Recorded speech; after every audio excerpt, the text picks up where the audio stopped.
عادل الجاف شاب من بغداد قضى شهيدا في فاجعة الكرادة.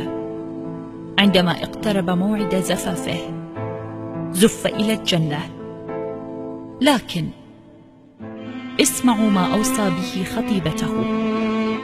قائلا لها: ما اريد انقبر،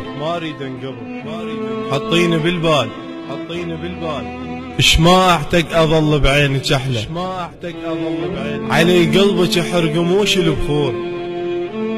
ترى يرتاح خله يشم خله، وظل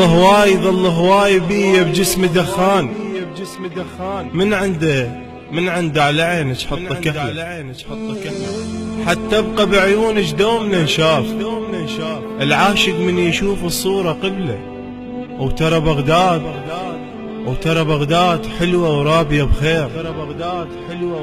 اش ما رخصوا بيها تبقى تغلى، اش قد مات بحضنها اطفال حلوين، لعابات شنهم بيه الطفل،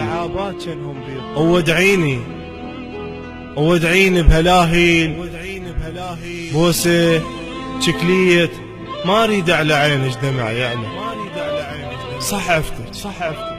صحفتك بقلبي ما ظن بعيد، انا مثل الشجر ما عاف ظلي، ومسح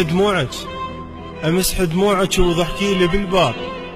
ولا تقصين من شعرك القبلة، اريدك انت كانت ضغار من طولك وشعرك حتى دجله، وبعدني مراية اشوفك وجه بالروح،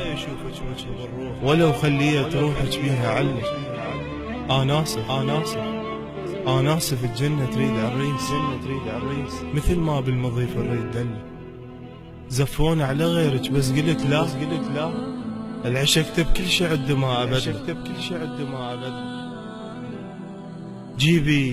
جيبي بس حلفتك روح يا شان،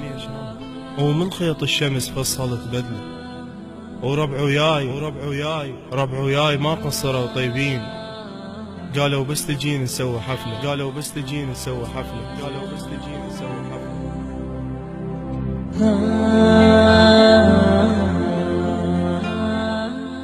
للشاعر أنور العقيلي. تم التسجيل والمونتاج في استوديوهات إذاعة الوعد من الناصرية لعام 2016.